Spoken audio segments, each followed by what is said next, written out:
उस समय मैम जब आप पब्लिक के बीच में जाते थे, आप लोग कैसे पब्लिक अपीयरेंस करती थी? ऐसे ही चले जाते थे। ऐसे ही? मैं बुर्का पहन के जाती थी। तो मतलब उस समय तो सलमान खान आपके बेटे हैं, इतना आपको प्यार करते हैं। मैं भी आपके बेटे जैसा ही हूँ। ऐसे दीपिका को बोल दो मैम थोड़ा। उनको बोलो लड़का अच्छा है, देख लो। मुझे बोलने की जरूरत नहीं है, पूरा दुनिया मालूम है अच्छा है। इन्हें सपनों में देखने के लिए जागकर फिर सो जाया करते थे।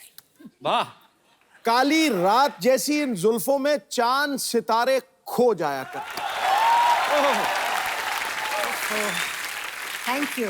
जरूरत ही नहीं है किसी साकी किसी मैखाने की, इनकी अदाकारी और जुल्फ से, हुस्न से, अरे दीवाने मदहोश हो जाया करते। वाह, क्या बात है। आइए आशा जी, आपका बहुत बहुत स्वागत है। तीसरी मंजिल, शिकार, दो बदन, कटी पतंग, कारवां, जख्मी, चिराग, आए दिन बहार के, फिर वही दिल लाया हूं, लव इन टोक्यो, ऐसी ढेर सारी पता नहीं कितनी सुपरहिट फिल्में दी हैं। इतनी सारी सुपरहिट फिल्में देने के बाद आपने कभी सोचा था कि एक नहीं मैं बोल रहा हूं कि इतनी सुपरहिट फिल्में देने के बाद कभी आपने सोचा था एक क्रिकेटर और पॉलिटिशियन आपके लिए शेर पढ़ेंगे? बड़ा बदमाश बंदा है यार, बहुत ही बदमाश है। पाजी आज शेरों का पिटारा जरा तैयार रखो। सावन सी सुहानी अदाएं, वाह, इन्हें मौसम पैगाम लिखते हैं। खत लिखते हैं दीवाने, दिल से सलाम लिखते हैं। इंडस्ट्री में ना कोई हुआ ना ऐसा कोई होगा, हम डांस के पिछले और अगले 100 साल इनके नाम लिखते हैं।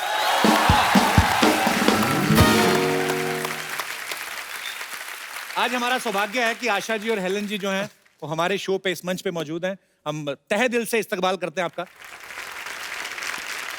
पाजी, जब फिल्म रिलीज होती थी ऐसा भी होता था कि डिस्ट्रीब्यूटर ये बोल देते थे कि फिल्म तो कंप्लीट है लेकिन हेलन जी का गाना कहाँ है इसमें। तो हेलन जी का गाना एक डालना पड़ता था। तो हेलन जी, आपने ये डांस कहीं से ट्रेनिंग ली थी हेलन जी, आपने कहीं? जी हाँ, when I was in school, मैं मणिपुरी डांस सीखी और फिर उसके बाद थोड़ा सा भरतनाट्यम और कथक। तो मैम भरतनाट्यम, मणिपुरी जो है क्लासिकल फॉर्म्स हैं। पहले जमाने में mythologies you would do Bharatanatyam Right. steps, am I right? Yes. Those costumes and all. So you need the stance of Bharatanatyam. जी, So that's what I learned. Okay. कि अगर कोई एक दो Bharatanatyam steps है, I should know how to pose. तो पर ये जब आप ये गाने पे किए कि मेरा नाम चिन चिन चिन, ये तो मतलब ये हेलन मैम, आपको कोई कोरियोग्राफर होते थे उस समय? Yes, yes, very good choreographers. अच्छा, पता नहीं, हमें ऐसा लगता था आप आपके अपने दिल से ही निकलते हैं सारे और स्टेप। दिल से तो डांस करती थी मैं, इसमें तो कोई शक नहीं। क्योंकि if you don't do it with your heart and soul, it doesn't show on the screen. And it shows on the screen, that's why all these wonderful people love me still. मुझे लगता है कि दुनिया का कोई choreographer इन्हें सिखा नहीं सकता, और जितने भी कोरियोग्राफर पैदा हुए हैं वो सब इन्हीं से सीखे हैं, ये मुझे लगता है। इसमें तो कोई शक नहीं है। ये सब क्रेडिट मुझे मत दो प्लीज। सबसे पहले क्रेडिट ऊपर वाला, उसके बाद कोरियोग्राफर्स, उसके बाद आशा भोसले जी, उसके बाद म्यूजिक डायरेक्टर, उसके बाद Helen. It's a team work. It's a team work. Asha ji, जितनी भी आपकी फिल्में देखी, जी। आपका और राजेश खन्ना साहब की केमिस्ट्री बड़ी अच्छी थी। मुझे वो गाना याद आ गया, अच्छा तो हम चलते हैं, पर आज हम आपको जल्दी जाने नहीं देंगे। आशा जी, जब आपने फिल्में शुरू की, जी। मतलब अब जाके दौर बदला है, लोगों की मेंटालिटी बदली है, लेकिन उस समय में लड़कियों को इतनी शायद फ्रीडम नहीं होती थी। तो उस समय आपके लिए कितना इजी था फिल्मों में काम करना? जब मैं स्टेज पे परफॉर्म करती थी तो एक बार बिमल रॉय जी ने मुझे देखा और उन्होंने बुलाया कि तुम काम करोगी। अब मुझे कुछ पता नहीं था, मैंने हाँ बोल दिया ऐसे ही। अच्छा। मैं छोटी थी उस वक्त, 9-10 साल की थी। तो फिर मैंने बाप बेटी और माँ में उनके साथ काम किया था।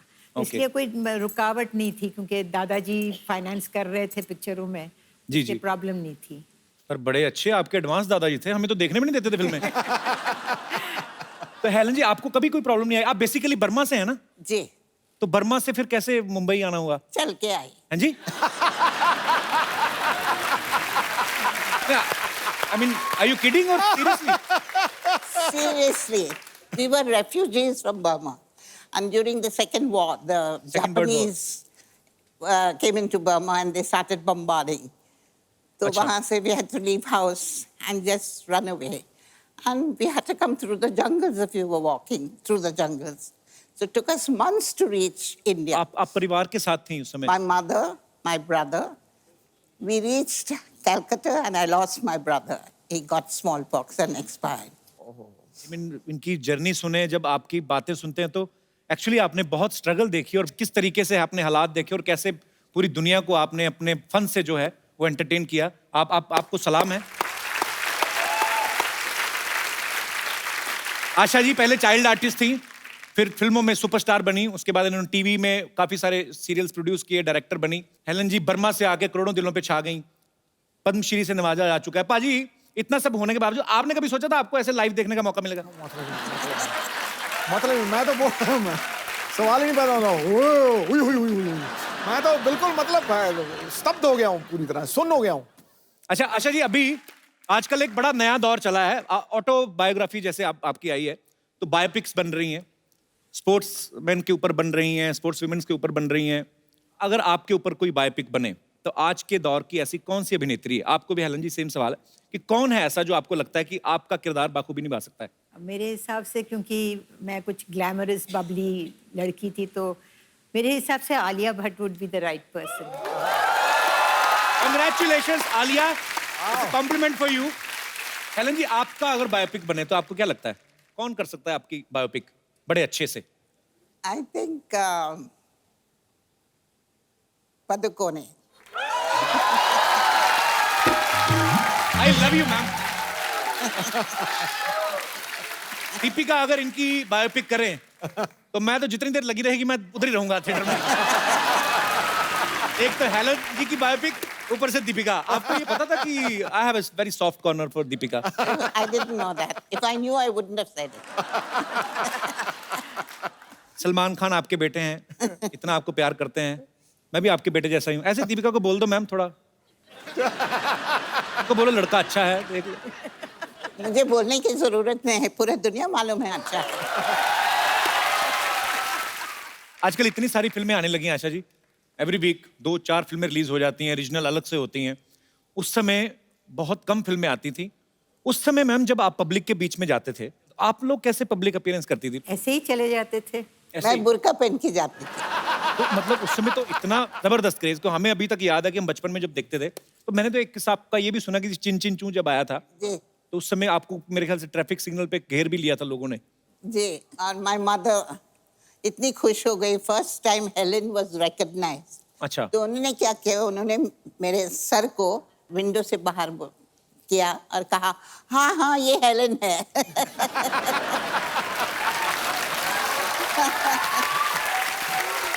अच्छा, मैंने एक किस्सा सुना है कि हेलन जी डॉग से बड़ा डरती हैं।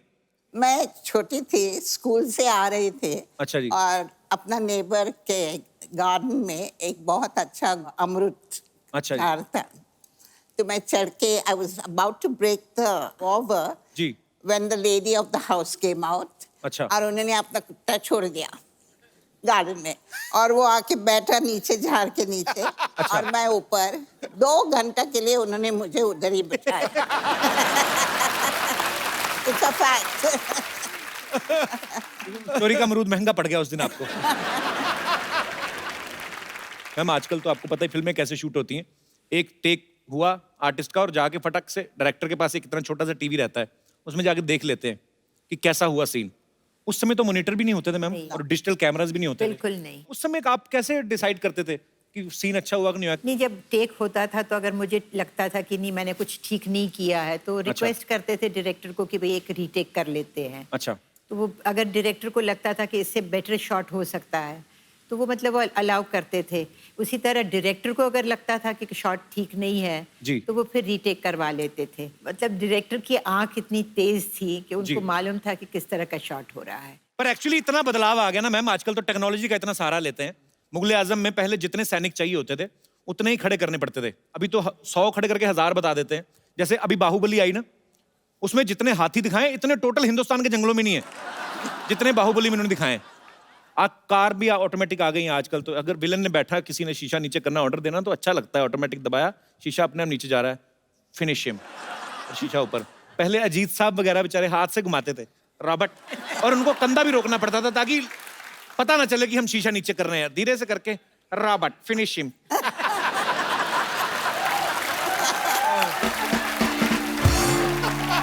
पर एक चीज है मैम, आपके समय की जो फिल्में थी उनमें रोमांस भी जो दिखाते थे इतना क्लीन दिखाते थे, हीरो हीरोइन दो मिल रहे हैं, दो फूल मिल जाते थे, तो पता चल जाता दर्शकों की खुशबू आने वाली है। एक्चुअली क्योंकि ये सब फैमिली साथ में बैठ के देख लेती थी ना, तो बच्चों को भी, मतलब बच्चे भी बैठे रहते थे, बुजुर्गों को भी पता चल जाता था, तो एक दूसरे को बुजुर्ग देते। फैमिली पिक्चर्स होती थी, मजा आता था वो फिल्में देख के। अच्छा मैम, आपने अपने जितने भी को स्टार्स के साथ काम किया है, मैं कुछ बातें बोलूंगा, आप बताना कि वो किन पे ज्यादा सूट करती हैं। जब आप फिल्मों में काम करती थी, सेट पे सबसे ज्यादा लेट कौन आता था? मिस्टर शत्रुघ्न सिन्हा। शत्रुघ्न सिन्हा। शत्रु सर, अच्छा। तो सबसे ज्यादा अपनी हीरोइन का ध्यान कौन रखता था? सुनील दत्त जी। सुनील दत्त जी, सो स्वीट। मैम, सबसे अच्छा डांसर कौन था जितने भी आपने को स्टार्स के साथ काम किया? विजंती माला। वेरी गुड, इसमें कोई शक नहीं है। और लड़कों में? शमी कपूर। क्या बात है, शमी साहब। तो सबसे अच्छी बॉडी फिटनेस किसकी अच्छी होती थी उस समय? सलमान खान।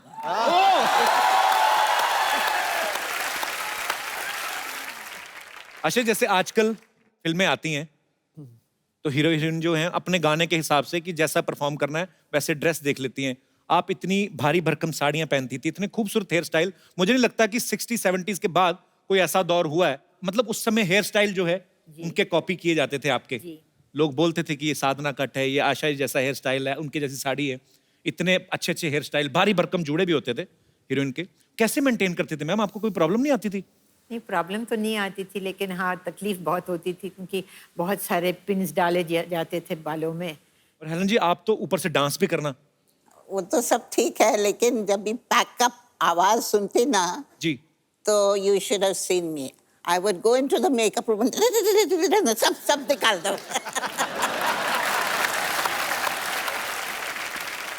हम आपको कुछ पिक्चर्स दिखाएंगे मैम, तो आपको खाली जूड़ा देख के पहचानना है कि ये किन का जूड़ा होगा। बड़ा इनोवेटिव आइडिया है ये।